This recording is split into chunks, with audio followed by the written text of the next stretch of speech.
So as we look at the fly, let me take this one out. The fly is divided into really a kind of a front half and a back half. The back half has the tail, that little bit of dub body, and then this dry fly hackle that is palmered or wrapped around that body. So that's the rear half of the fly, and we will tie it separately first. And then the front half of the fly has this elk hair wing, more dubbing in the front, and then this grizzly hackle that you have in the front. So it has those three materials in the front. So we'll tie the rear half of the pattern first, and then the front half of the pattern.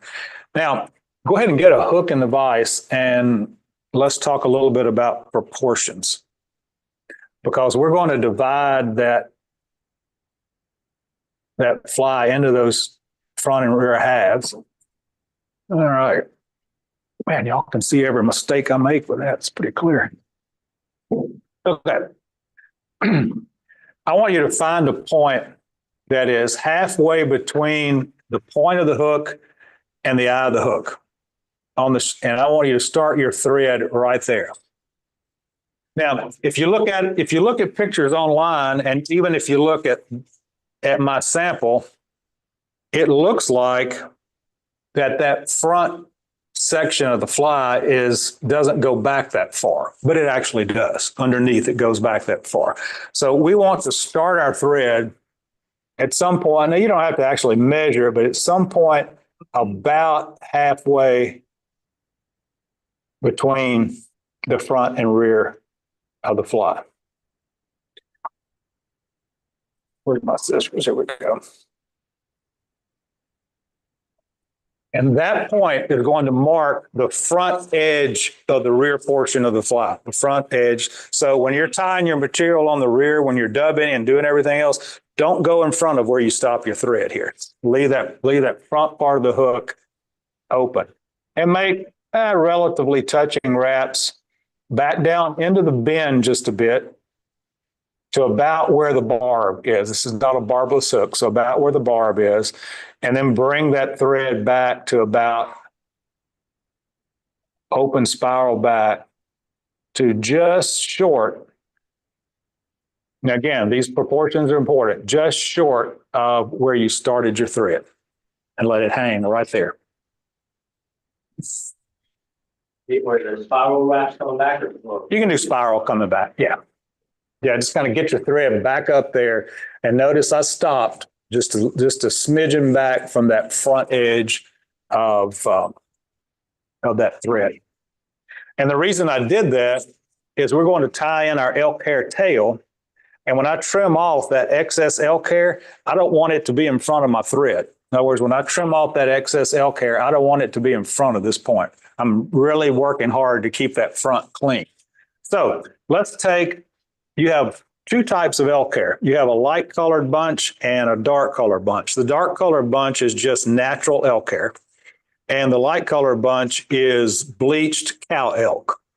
Now, no particular reason for one or the other, but I like the bleach for the wing because it's a little easier to see late in the day on top of it. So we're going to use the dark colored natural for the tail. Now, you don't want much on the tail. As you can see in this copy, there's not that much elk hair in that tail. So, and I can't really tell you, get X number of fibers or whatever, but kind of get you a bunch out and just hold it up there and say, yeah, that probably looks about right for a tail. You don't want much more than that. So, because when you tie it on, and you'll see it flares out. So I've only really got a little piece. This is the dark, yeah. So I've really only got a little piece about like that. It's not very much. And that, because again, we don't want to overload the hook. So once you have the bunch to your satisfaction, and this is going to make a mess on the library's tables, cut it out. Cut it off the hide, and then pull out any of those fibers in the rear. Now, you notice those tips are not even on the elk card. That's why we have hair stackers. So the hair stacker, and if any of you shoot guns, you can use like a 45 shell or anything that you can. This is an actual hair stacker. So I just drop it into the hair stacker. Tips down. Yep. And then just bang it about 20 times on the table. Tips down, yes. And what that does, that evens those tips up.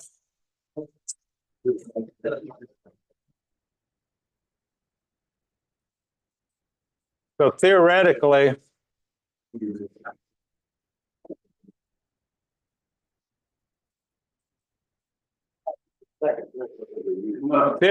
my tips get, well, generally even. Now, I'm not going to do anything right now. So once you go ahead, we may have to share some hair stackers. Yeah, we have to share hair stackers. So when everybody gets stacked, so to speak. I need a hair stacker. Yeah, we want hair stacker. You got dollars? And it's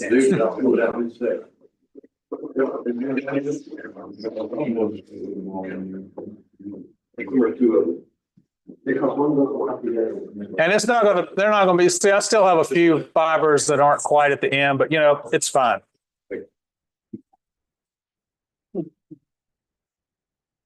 All right. So what I want you to do right now is I want you to be holding that stack of hair about like I am. Just hang on to it. Don't tie anything at this point. All right. I want to wait for everybody to get stacked.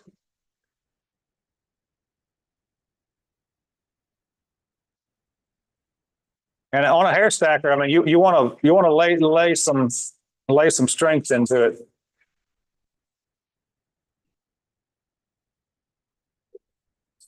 Now, if you don't have a hair stacker and you want to tie these, you can just even them by hand if you want, but it takes a while.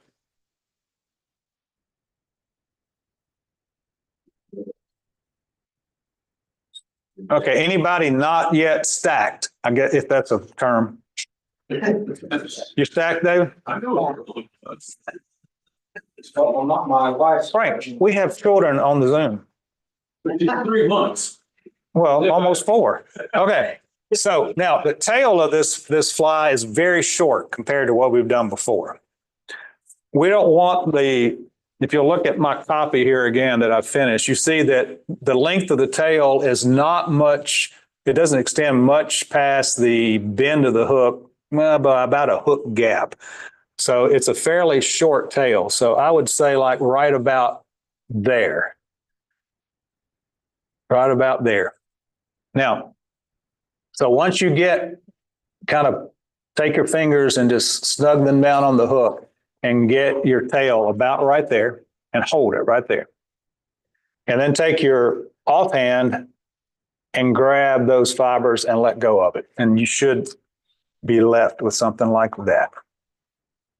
If you're not, just do it over again to where, because it's important that it's just like that and that you're holding on to those fibers. Don't let go of them. Not that they'll explode or anything, but if you let go of them, they won't tie correctly.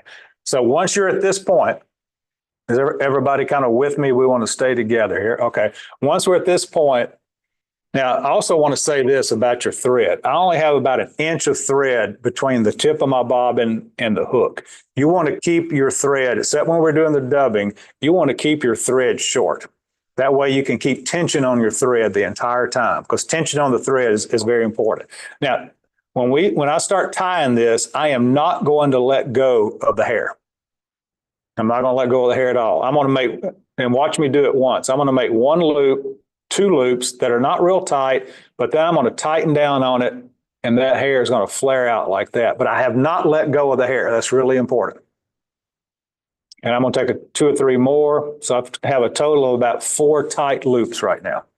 You tying to the hook eye or a back? No, I'm tying right at that point right now. At that point. Right at that point. Just get you 2 or 3 wraps of thread, tighten it down. That hair is going to flare out. Now, because if you let go of that hair with your, like I I'm holding it with my left hand. If you let go of it, it will spin around the hook and you'll have a mess. So hang on to it. So this is why I have just a short amount of thread out. So I'm going to ease my fingers back, not letting go of that hair. And I'm going to hold that hair up. See, I'm holding it up just a little bit. And I'm going to take open spiral wraps back to that rear point of our thread base. So about the hook barb. So about right there. And that's a pretty sparse tail, but it's fine. That tail could actually have a couple of more hairs in it, but I would rather have too few than too many. And once you get it back like I have, then you can pull all of this up in the front.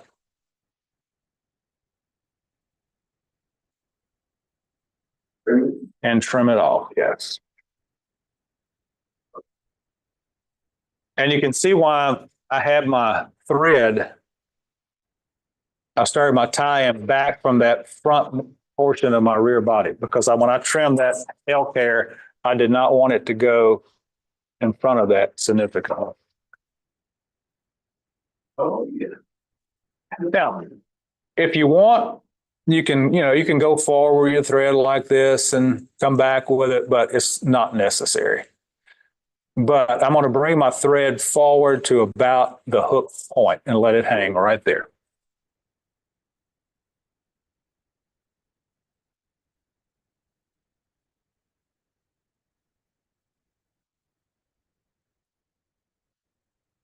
Now, what we're going to do at this point, where's my fly?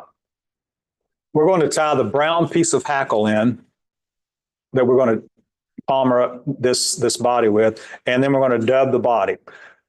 So this first method is we're not using wire for this first method. So take that brown piece of hackle, and this is probably enough to tie at least 3 flies with.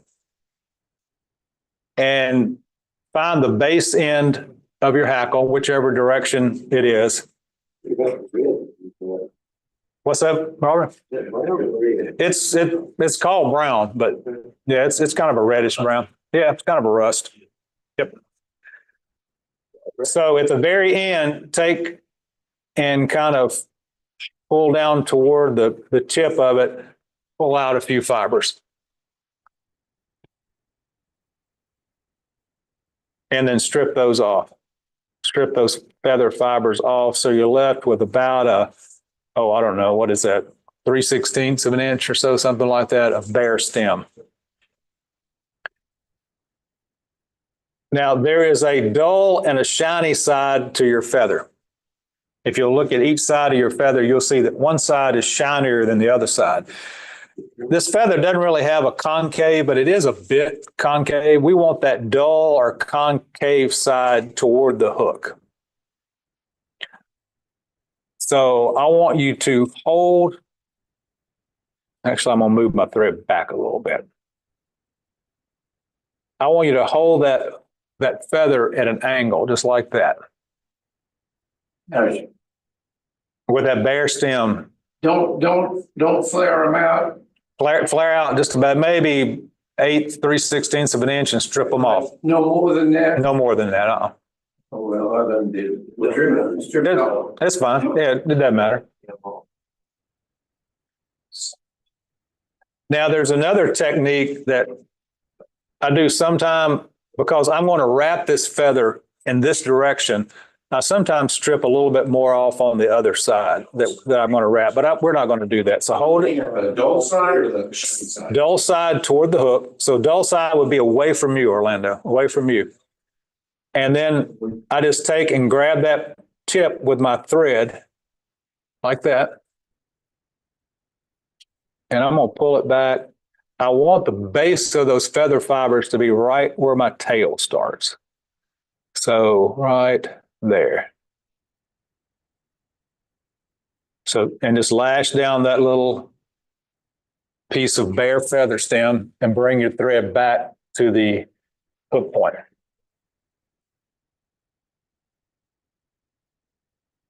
And you want to make sure, don't break your thread, but you want to give it some tight wraps because you don't want the feather to come out when we start to wrap it, because it would be, you already have dubbing on there, and it'll be hard to do anything with.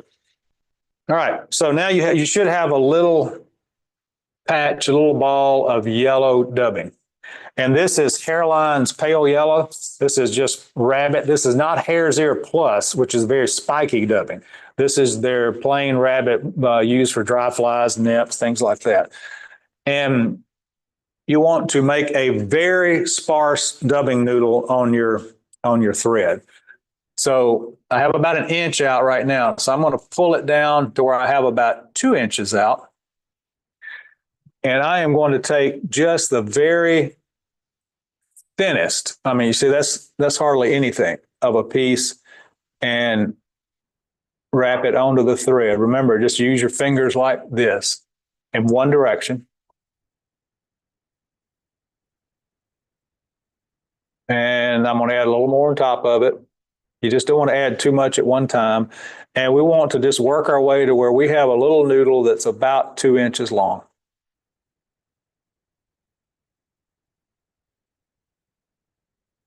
And it's going to vary. I mean, when I tie this from copy to copy, it can vary. So I'm going to have about 2 inches here. Okay. And then once I have that 2 inches, I've got that bare thread. I'm going to wrap that bare thread toward the back until my dubbing starts. I want that dubbing to start going on right in front of that tail, just like that. I want it to start right there. And then I just make touching wraps of it forward. You want a fairly slim body on this, but it can have a little bulk to it. And you do not want to go in front of where your thread ended. So I have a little bit too much dubbing. So I'm just going to pull that off. You have too much, just reach in with your thumbnail and pull it off.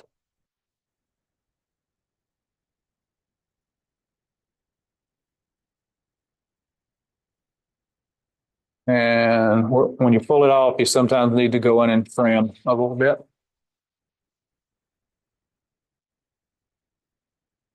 Jim, I can't see from the side. Is that image a little hot? A little bit. A little bit, okay. Yeah, hang on. Let me darken it up just a little bit.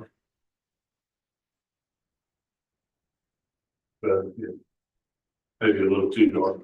Yeah, right about. That's good. Okay. Okay. And again, I'm left with about an inch of thread hanging out. So then we take, and you don't need hackle pliers here because this is a pretty long piece of hackle. With that dull side toward the rear, if it wants to twist on you, don't worry about it. Just tie it whichever way it wants to go. Like, let's see, mine's wanting to twist.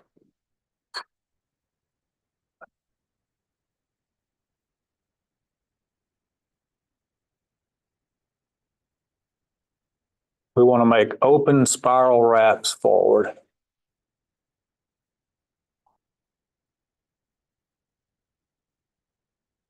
And mine's going backward, but that's fine. It doesn't really matter.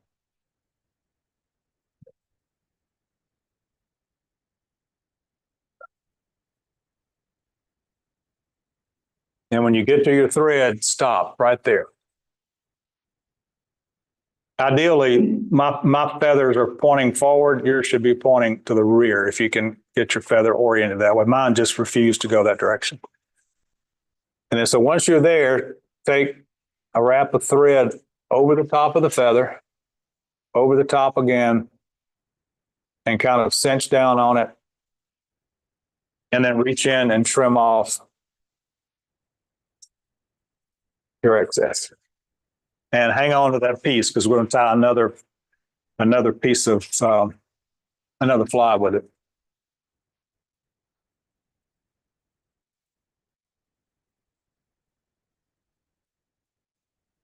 Okay, so that's the rear half of our flies pretty much finished.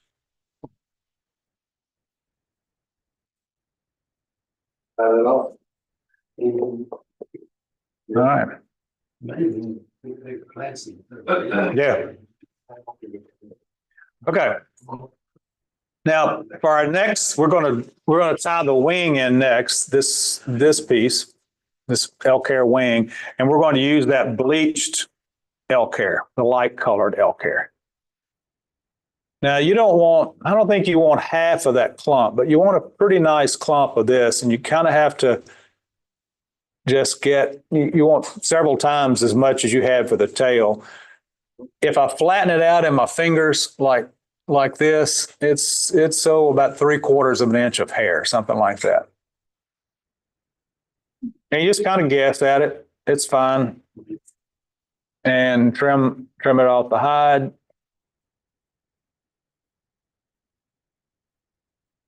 Get rid of all those fibers inside. And back to the hair stacker. Yeah.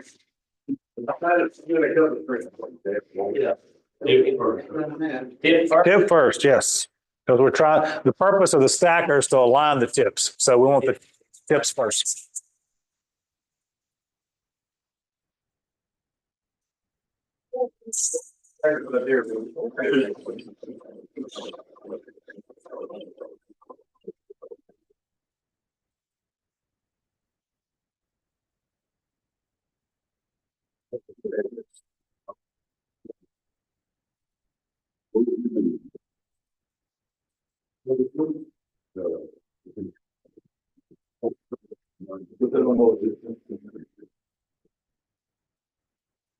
All right, now before you take your hair out of the stacker and hold it, we want to trim this hair.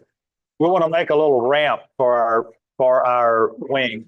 So I'm just going to reach in with my scissors and hold them at an angle like that. You really can't see it. Hold them at an angle and trim some of those fibers down right on top and make a little ramp for my wing. Now, ideally, it doesn't often work this way for me, but they actually came out pretty even.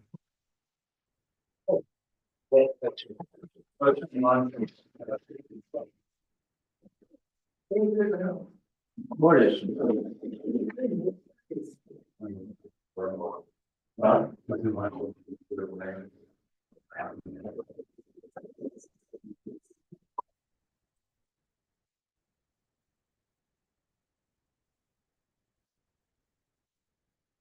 Now, just like we did before, hold them in your right hand, or if you're right-handed, left hand, your dominant hand anyway. And just kind of hold them where you want them to be. Now, we want the tips to be about halfway over the tail. So you want your tips, you don't want your tips to reach to the rear of the tail. You want them about halfway or even a little bit less. A little bit more or less? A little bit less. Either halfway or just a tad less than the length of the tail. So about like that. Mine don't get that even. No, that much. No. So just like we did before. You put the buddy in first? No, tip in. We want to even the tips. Yeah. We're going to wait on Carlton here for a second. So. That's right. Oh, yeah, not. Don't go down in to get anything. And I have a lot of hair here. It may be too much, but I mean, it varies from copy to copy when I tie it. All right. So once you have it about where you want it, just like we did before, I have it in my right hand. Reach in with your off hand and grab those fibers, just like we did before. Now, this technique is going to be a little bit different this time. Move better. Move better. All right. Yeah, hold them right over Carlton, like where you want it, like that, and then transfer them to your other hand. And notice they're all on top of the hook. So our goal is to keep them all on top of the hook.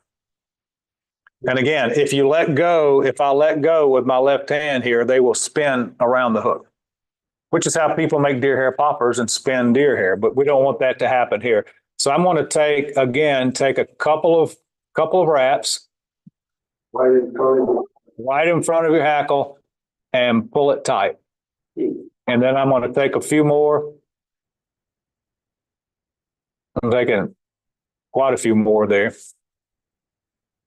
Now, don't let go of it yet. Even after you get 5 or 6 or 8 or 10 wraps, don't let go of it. Come on, Jim. You do it. It broke. Your thread broke? Oh. Ooh, There we go. Don't let go of it. don't let go. Yep, don't let go of it. Because now what we're going to do is we're going to take our thread and we're going to wrap it inside this bunch a little bit. Oh, that's not it. You see the flared part? I'm wrapping my thread inside that flared part a little bit. Just 2 or 3 wraps. And what that will do is help keep it from spinning. Now don't wrap it forward. Wrap it when you put your thread in, pull your thread back to the back again. And so now you can let go of it. That will help keep it from spinning on the hook. I'm going to put a few more in there. There you go. Yep. And that's a pretty bushy wing, but it's fine. Some are going to be sparse, some are going to be bushy. Now, once you get to this point, just like we did before, I like to hold the wing because I don't want that wing to spin. I do not want it to spin. So I like to hold the wing and kind of start pulling these pieces up because this is going to be harder to trim. And then transfer them to my left hand. And again, I'm pulling straight up. And I'm going to reach in at an angle and cut those butt ends off. And that reaching it at an angle is important. And then I've got a rotary vise, so I can turn it to the side and trim that head down to where it's fairly narrow. If you don't have a rotary vise, you can just move your scissors front, top, and bottom. And Should we pull them all together, just put them like they are? pull them together as much as you can. Yeah, put them together as much as you can.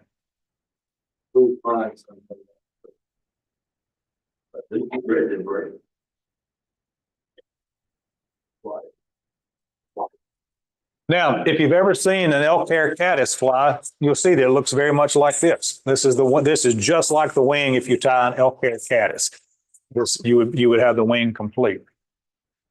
So at this point, again, grab your wing so it won't twist on you, and we want to wrap down that head.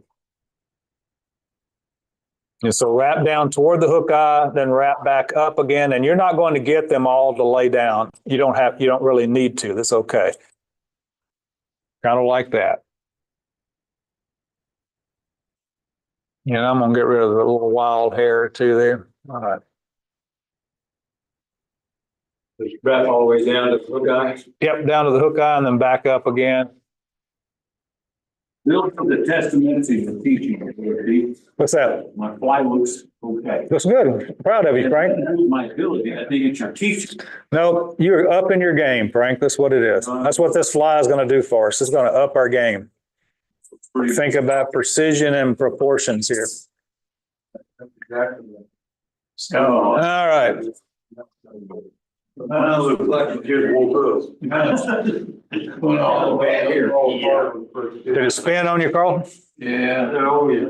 Yeah, if it does, just kind of just spin it back, straighten it out a little bit, pull it up as much as you can. Mine's probably a little bit thicker than I like it, but not much. All right, now we only have 2 things left to do and the fly is finished. One is to tie in our Grizzly hackle, and the Grizzly is the black and white one or the gray and white one. And then we're going to dub the front, wrap the Grizzly hackle, and tie it off.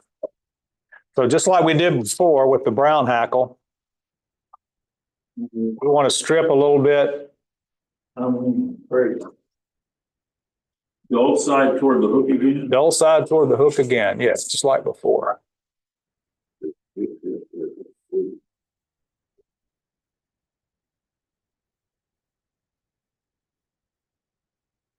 And I can't do that in front of the camera. I'm gonna have to move back here.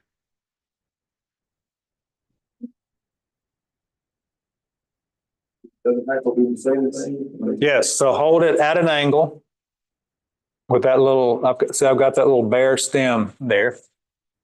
And my thread is now back to the rear of that front part, right against my wing. My thread's back there. So as I hold that hackle at an angle, dull side toward the hook, take a few wraps, and give it a little bit of a tug there so you can make sure it's not going to slip out. I mean, don't pull hard on it, but just give it a little bit of a bump. Make sure it's not going to come out.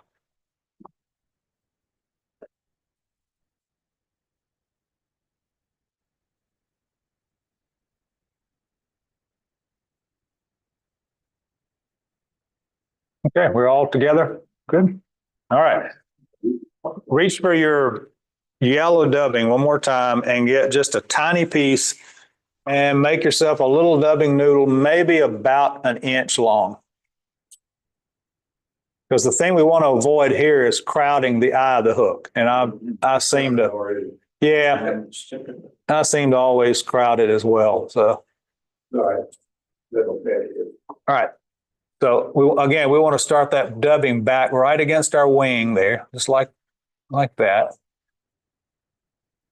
And I need a little more dubbing. That front should be, it should taper down to the eye of the hook.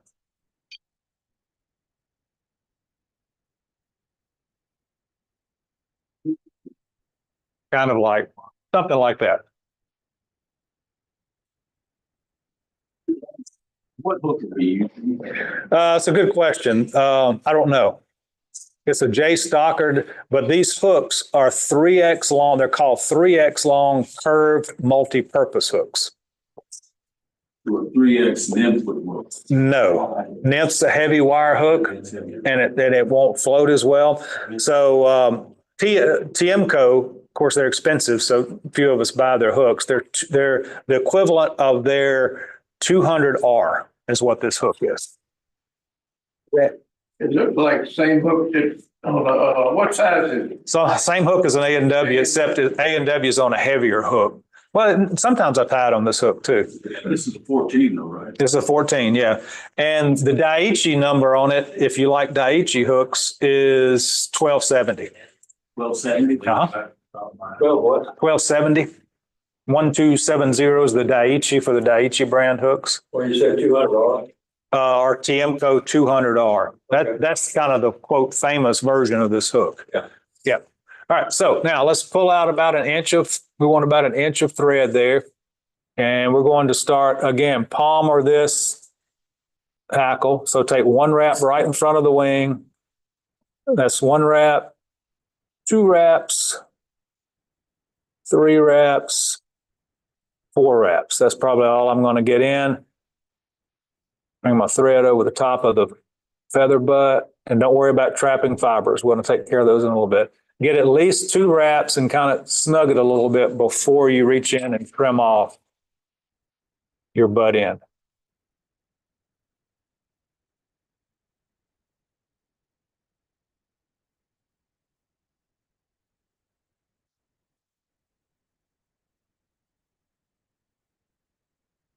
And for those of you that don't know, that I've used the term palmering, what we've done is when you wrap a feather like that, where they're not touching wraps, they're kind of open spiral wraps, it's called palmering the hackle.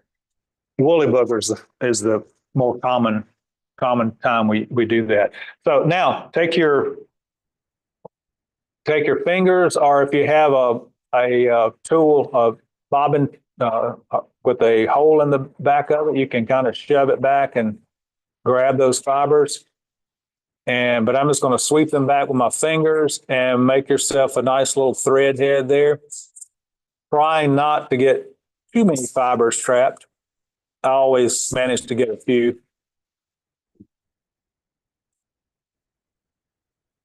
And then whip finish or half hitch. And this is one of those few times, Rich, I'm on a half hitch. Thank you. because the nice thing about a half hitch tool is it shoves those hackle fibers back out of the way. So again, if you haven't used a half hitch tool, it's got the hole in it. Just take a wrap around it and put it over the hook eye and do that. Trim it off, and you have your first stimulator.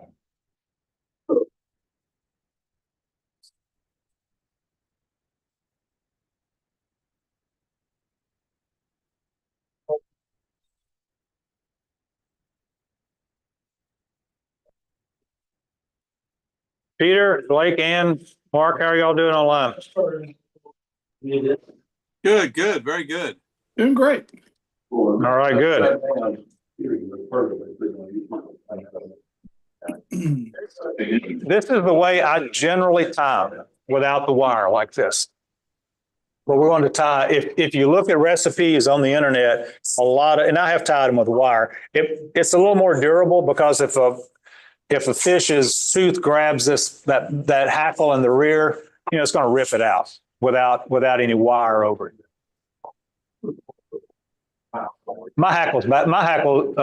Jeff, my hackle is backwards. My rear hackle is angled to the front. It should be angled to the back. Now it'll fish just fine like that. Yeah. That's for the left-handed fish. Yes. It's for tying it with the bend of the hook first. Some snooty fish down there going, Yeah. this happened, well, I'm not biting. All right. So That's for the hard fish. Yeah. are we successful? Semi-successful? Good. That's it. There's a bite. Well, nice. I'd call that very successful. Yeah. Extremely successful. Really nice. Yep. What you think, Carl? It's upside down. Got the wing on the side. That's what it is. Yeah. Looks good though. Isn't that nice, hackle? It's a cripple. That is really nice, Grizz. That both that. Turn your rod. Yeah, turn your rod to the side. That's right. What you think, Frank? I was doing okay until we got to the Grizzly, and I got that all bunched up Yep. a little bit, but other than that, it's all right. And shorten the whole rear about how on your next copy about Okay. half of that. All right. Because if you have too much back there, it's gonna get water. It's gonna get waterlogged and won't flow the smell. Bleeding into the wing too. Yeah, yeah, Can't tell. yeah. one from the other. What you think, Rich? My yeah. wrapped on. Looks good though. No, it's good. It's good. Now, Let's think, Orlando. I'm going around, and so I try to cut it, and then I cut most of it off. That's okay. I mean, it's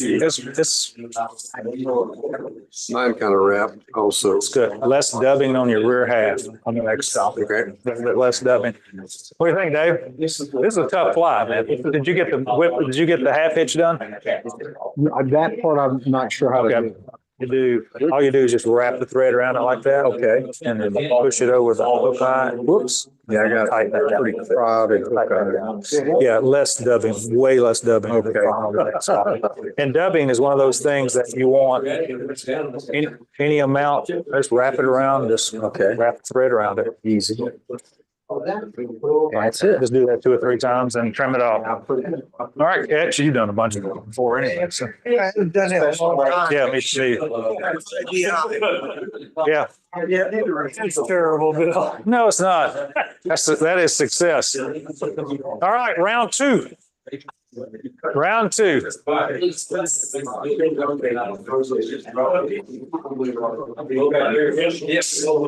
gonna go ahead and put a little head cement on mine.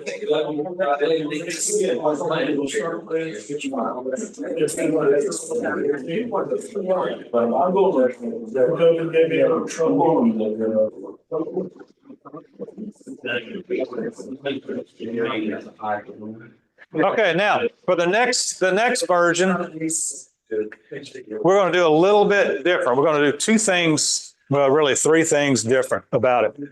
We're going to, I really don't like that backward hackle. I'm not going to use that fly. Mike got a 40. We're going to wrap the hackle on the rear half with wire, which means we tied the hackle in at the rear of the fly before. This time we're going to tie the rear of the back half. And this time I'm going to tie the hackle into the front, wrap it to the back, and wrap the wire forward through the hackle. So that'll be a little bit different, different technique. And also for the wing, we don't have to, but we're going to do a little bit different technique for the wing. On this one, we didn't trim it before we tied it. We tied it in and it flared out and we wrapped down on it and then trimmed it. For the next one, we're going to pre-trim it. We're going to trim it ahead of time and then tie it in. And just it doesn't matter which way you do it, but I wanted to do it both ways so you could see both ways and then just decide which way works easier for you. So let's get a hook in the vise. And we are going to, just like we did before, halfway between the point of the hook and the eye of the hook. Biscuits, the right way. Halfway between the point and the eye, start your thread. Now, again, like those curved hooks we used last month, if you try to start it over the top, it's going to slide on you. So the easiest way to start is to come underneath with your thread and then start wrapping it.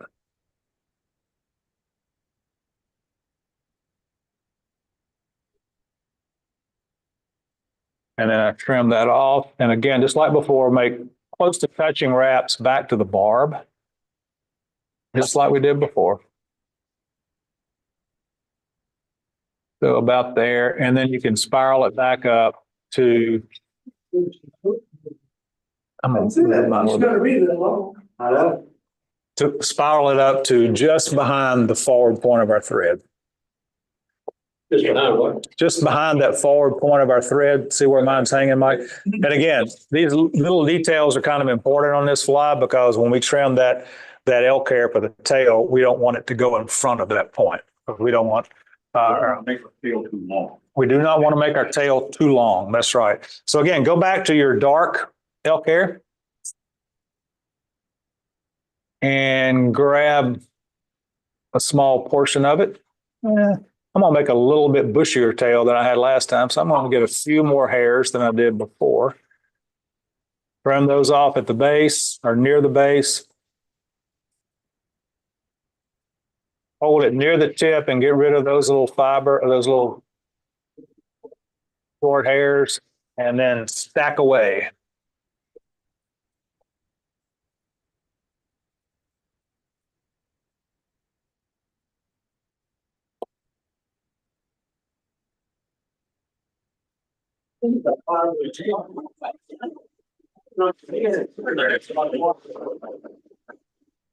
Like making noise.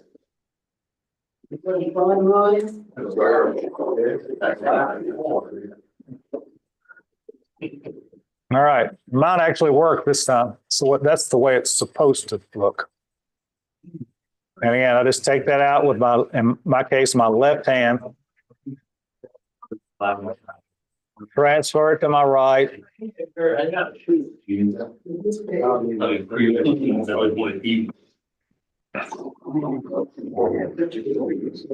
right, I'm going to wait till everybody gets stacked.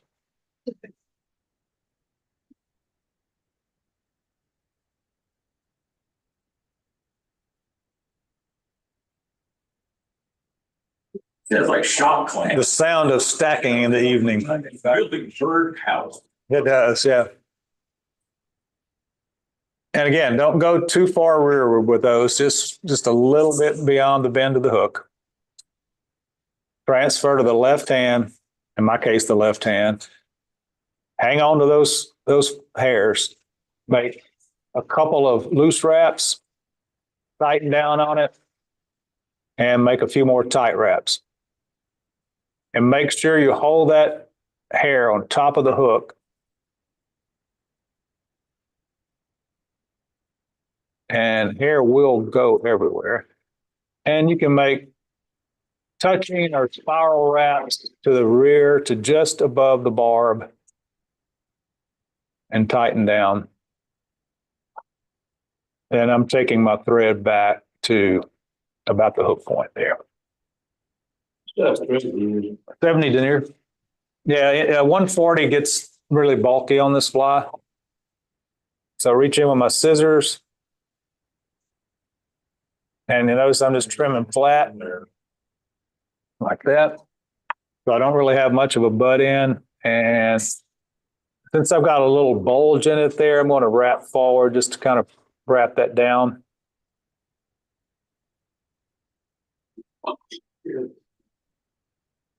Now I'm actually going to wrap. I want my tail to be a little farther down, so I'm going to take a couple more wraps there. There we go. So bring your thread back to there for right now. I'll just wait till everybody gets to that point.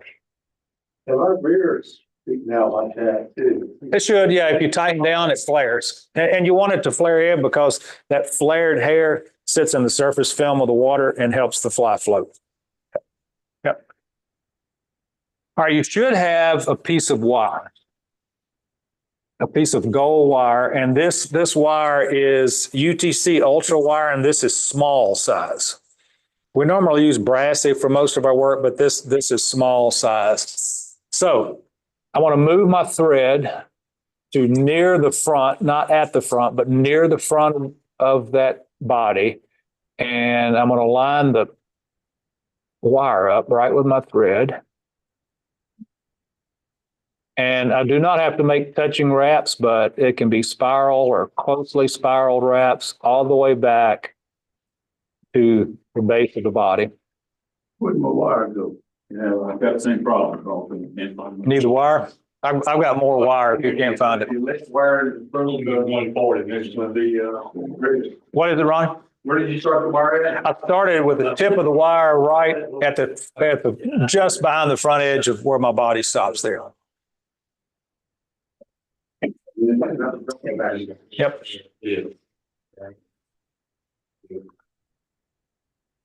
So yeah, this is going to be a little bit different technique that we're going to use here. You reckon on top or on the side? It doesn't matter, but I do mine kind of on the side. It doesn't really matter though, Frank. I do it on the side so I can see it. Yep. On the side nearest to me.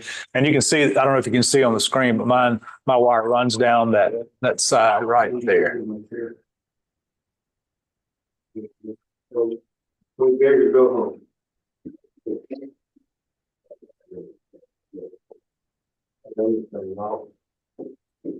And the reason, there's a reason for that wire going all the way forward.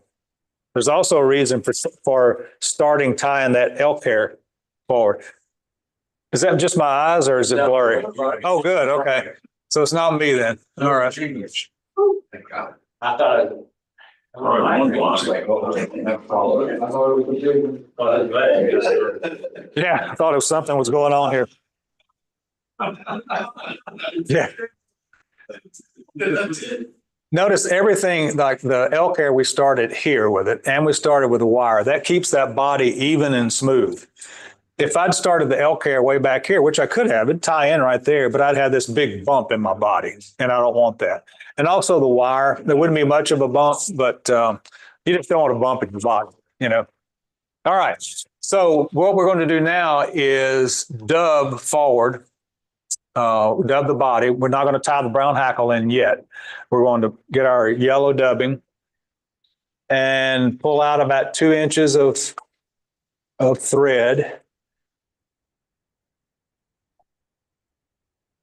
And make yourself a 2-inch or so dubbing needle. And again, see, I'm just putting just a little wisp of dubbing on there. I mean, it's not much at all.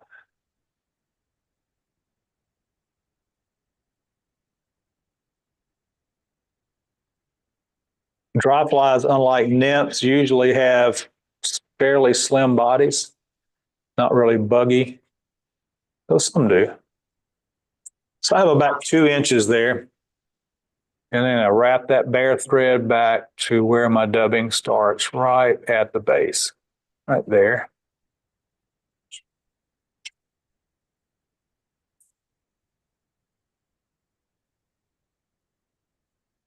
And that actually stopped just a smidgen short of the end of my body, but that's fine. That is okay. So now once you dub forward, let your thread hang right off the front edge of your body.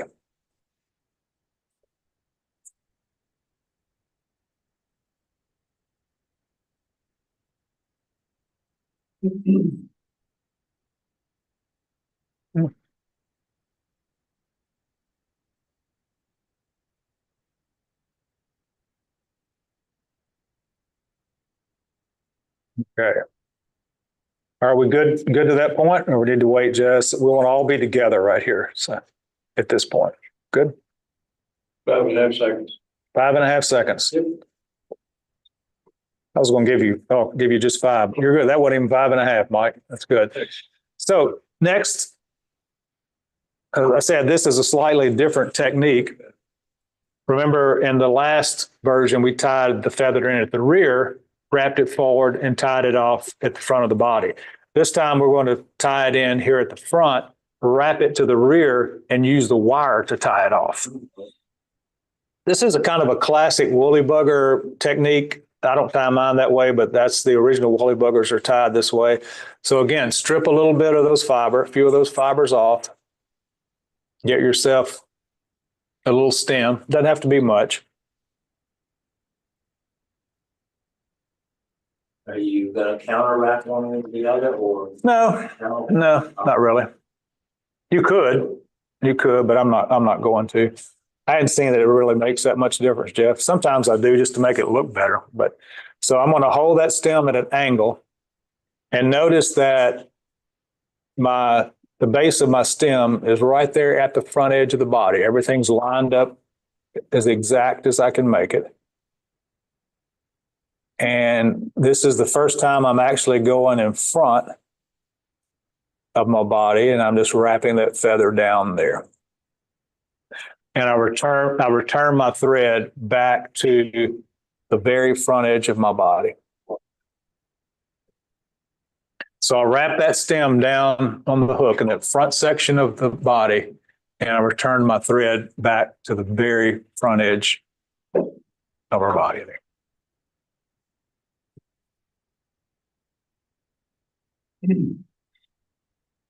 And we're going to do basically just the opposite of what we did before. We're going to palmer this to the rear and take a wrap right here at the front. I'm going to take one complete wrap right there at the front and then start angling my feather. That's 1, 2, 3. Recovery, good recovery. 3, 4. Yeah, looks like it's going to get 5 in. And on my 5th wrap, I am at the base.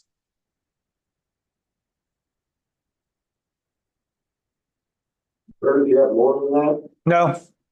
No. Well, Price tighter. yeah, but you don't want to, I mean, you can go as tight as you want. I mean, it'll help it float. It'll probably float a little bit better, but this hackle, each little strand of this hackle is about $2. This is really expensive hackle. So,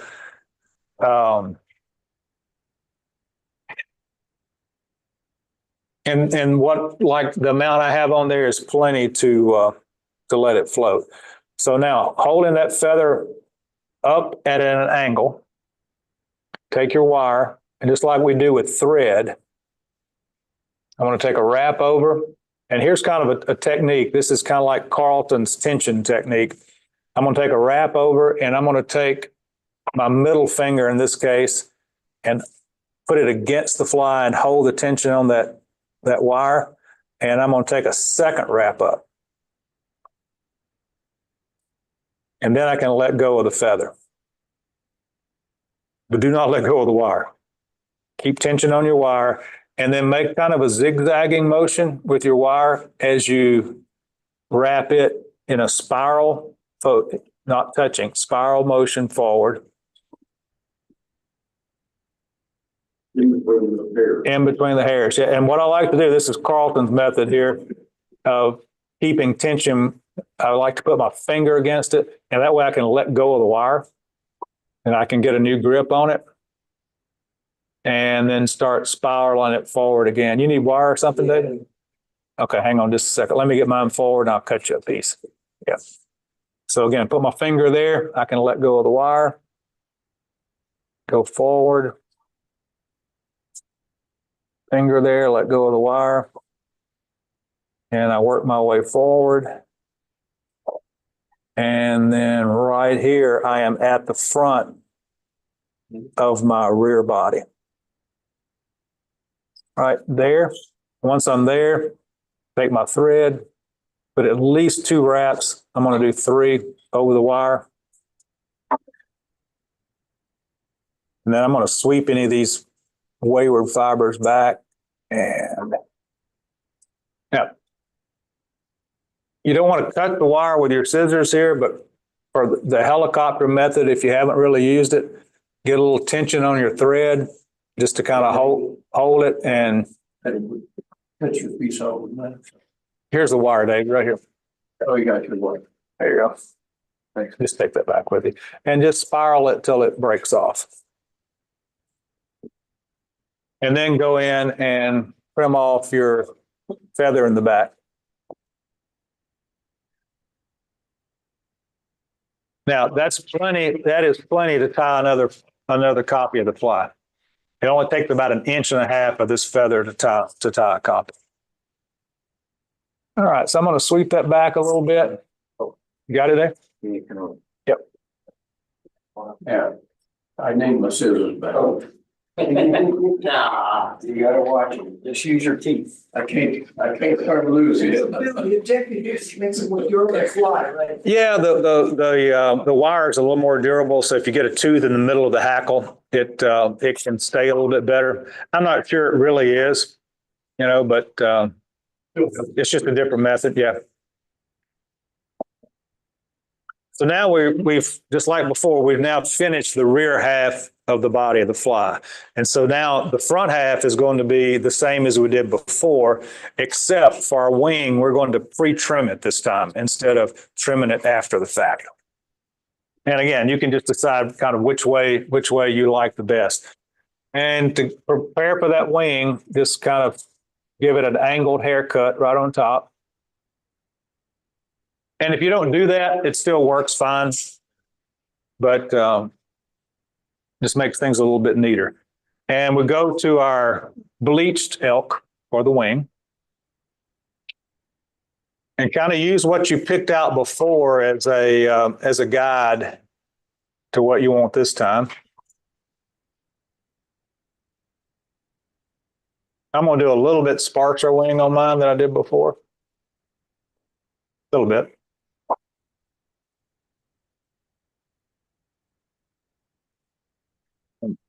Pull out those short hairs at the base.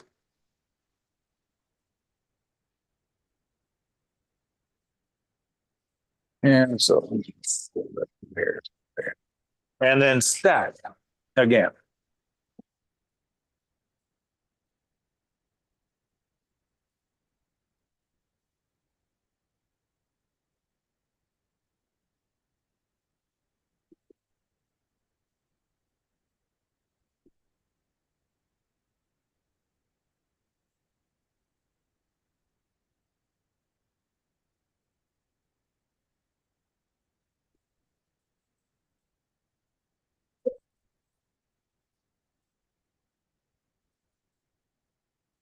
Oh, look at that. Now that is stacked hair right there, y'all. Look at that. Check it out. Uh-oh. Uh-oh, I messed it up. I held it.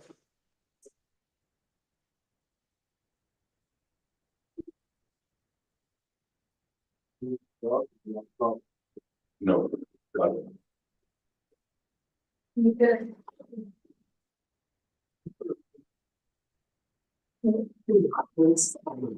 Now, again, I take it out of the stacker with my left hand, since I'm right-handed, and I grab it with my right hand.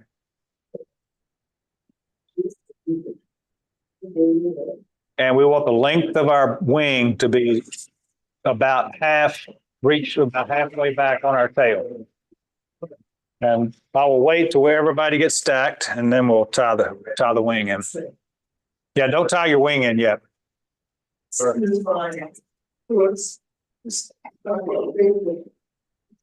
we all stacked yet, or not quite? Stacked? And stackers are quiet.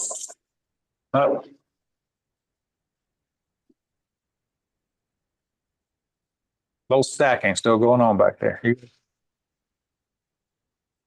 Okay, got it? Good.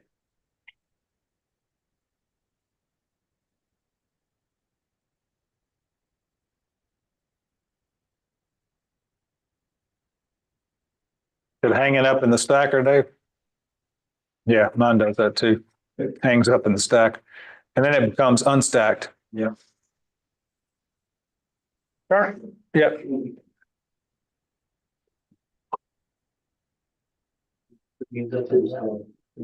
Yeah. I don't know what brand this one is. I've had it about 25 years, I guess. I'm not sure what it is. Loon makes a really nice one. Got it, Dave? Okay. Again, transferring that to your tying hand, your right or left hand, whichever's dominant. We want it to be just about halfway on the tail, just about like that. So again, I'm going to transfer it to my left hand and don't let it move forward or back because it's what we're going to pre-trim it. So if it moves as you transfer from one hand to the other, your length is not going to be correct. So I hang on to it just like that. And I want it to be about not quite halfway to the eye of the hook. I need a little bit of space there. So about like that. And then I'm not moving anything here now. I'm actually going to move back just a little bit. And I'm going to take a couple of loose turns of thread. They're still loose and then tighten down. It's like that. And then I start just giving it a bunch of wraps to wrap it. And I'm wrapping back toward the rear here. And when I let go of it, I'm hoping my tail is about the right length. Ooh, that's a bushy tail. Mine's a little bit long. So at this point, I can actually pull it forward, grab those fibers, keep it on top, and pull it a little bit forward. Yeah, this is really bushy.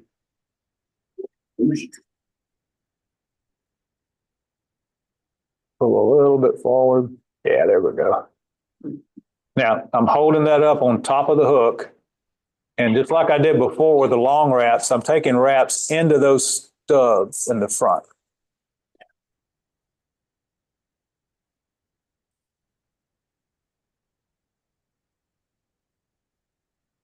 And then really cinching it down.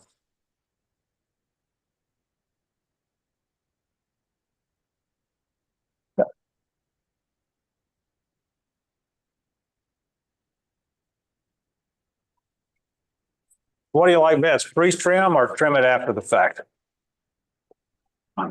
After. What's that, you like trimming after the fact? Freeze.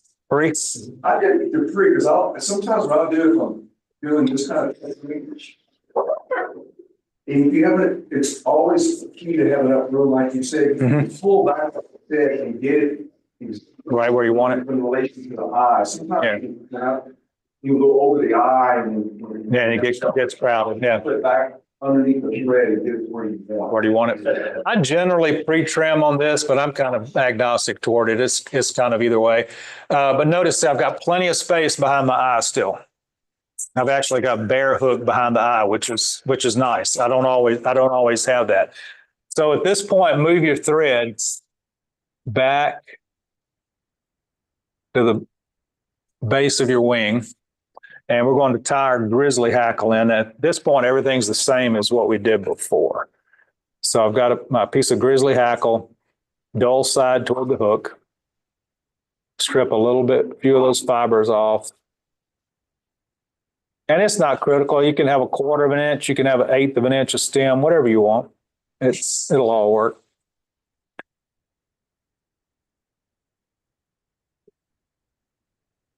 Now, I'm going to show you a little hint here on tying in hackle fibers.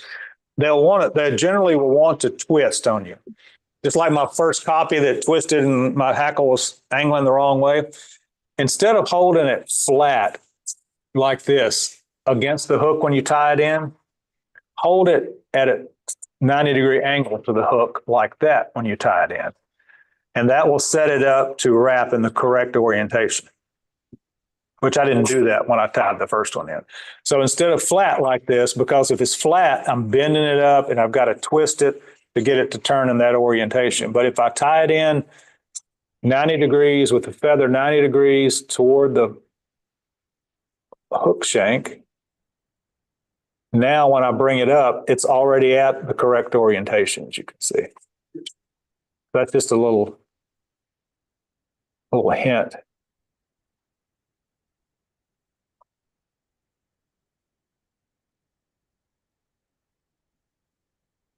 Give it a little tug, make sure it's not going to come out.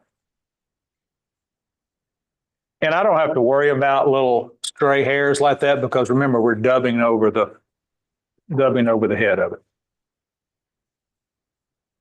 So go ahead and get your hackle tied in.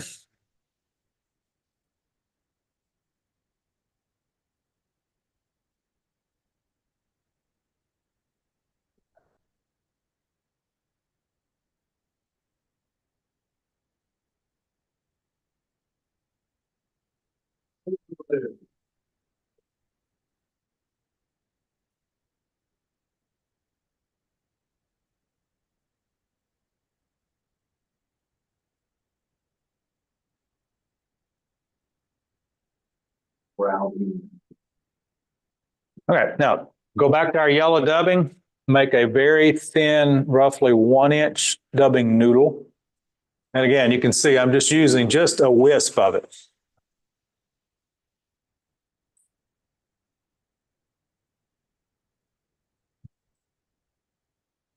And I start dubbing right against, I got to have more dubbing than that. So just kind of work your way down toward the hook eye.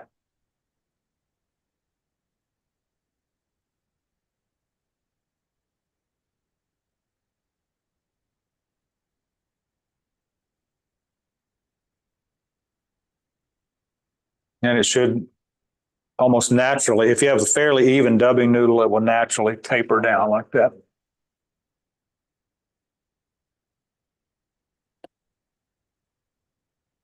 And notice I actually still have a little bit of bare hook shank behind the eye here, which is nice. And I'm going to palmer my Grizzly hackle down to that bare shank of the hook and tie it off right there and build my thread head. So I'm going to take this. Now, this hackle is now shorter than it was. So I am going to, if I have them somewhere, grab that with a hackle plier just to make it a little bit easier. You don't have to, but I'm just going to grab it with a hackle plier. And take a couple of wraps right in front of your wing.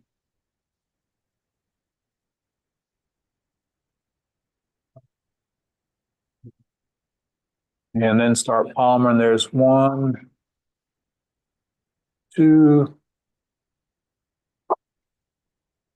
3,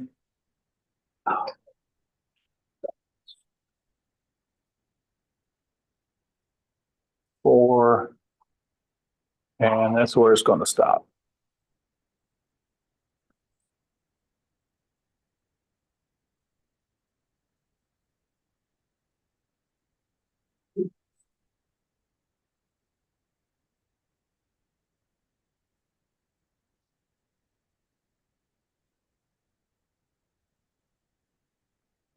And once you trim it off, build a little thread head there.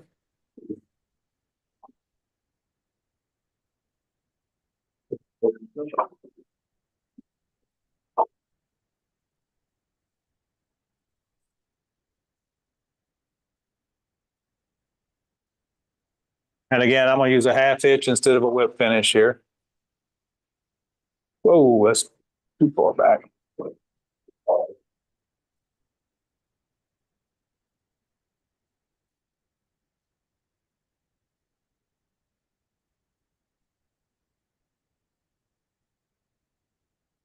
Yeah, better than others.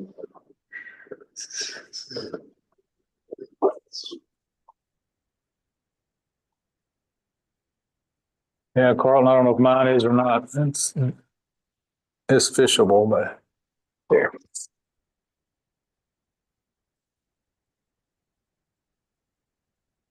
Yeah, no, it's still going. You do what? What are they, about $5 a piece or something?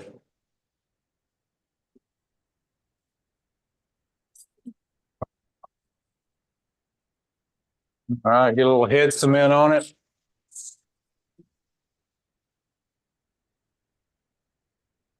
And there we have it. Different method. I generally tie the way we tied the first one without the wire. Well, you hardly think about it. Yeah, you can't really, I mean, and I mean, you could actually, if you didn't want to use wire, you could tie it like we did the first one, and you could run thread back and forth up through your hackle if you wanted to. Oh. Thank you, Bill. I like these. You want to darken it up just a little bit there. Peter, Blake, I see Ann walking back with Brooke back there. Mark, how are we? Doing great. Yeah, it was fun. It was fun. It was a Good. challenge. Nice fly. Yeah, this fly is kind of interesting. It's almost an exercise in like precision and proportion as much as it is anything else. You know, it's if it's all attended to, it turns out fine. If not, it doesn't always turn out that well. Yeah. It's good it's not the first fly I ever tied with you. What's that? It's good it's not the first fly I tied. No. It wouldn't be the one. We've got one new member back here. It's his second pattern, and it's. He said, "Don't even come and look at it," but I will. Yeah. What does Brooke think about it? She's through most of it, but I think she's pretty proud of what her dad did. I can see she is focused on it. So, or she's looking at like, what is that bug on the computer screen, the screen about? That's right. Did they turn out okay? I think so. Oh yeah, good. Well, see it with the Let's see, Peter, if I can. Hang on just a second. Oh, I gotta pay. I know that they have. Let's see. Let's see, Peter. Let's see a copy of it here. Now, this is a great bluegill fly too, by the way.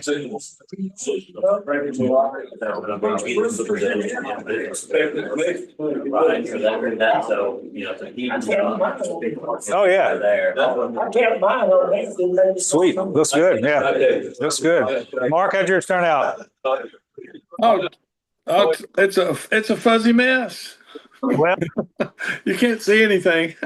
hang on just a second. Let me. Well, if it's focused or not, but here we go. It's a fuzzy mess. That's not focused. I can't. That's about all I can see. You can't see anything. No, it's out of. Oh, there it goes. There it goes. There Oh, we go. nice. Yeah, good. There we go. All right. Hey, I thought it was size 10 for bluegill. So yeah. I'd say late in the evening when they come up to the top, these dry flies are awesome on bluegill. So yeah, that'd be a blast. Thank you. It's a nice fly. Thank you. good. All right. Did this raise our game a little bit? You do the real part. That's it. Thank you, Bill. That's right. You can do anything now. Next month, Jim Johnson is on stage. Three pieces. And it's a big fly. This next year. It's a big fly. Oh, okay. Yeah, Jim is tying Chris Johnson's, no relation to Jim, jigged pinch hitter. Jigged pinch hitter, yes. Awesome. So next month will be a larger fly and a little less detailed, but fun nonetheless. These are good patterns. Now, Peter, you need to bring these to Little Missouri with you late in the evening, go down to the park. Yeah. And if the fish are coming up, pop it out there. I definitely will.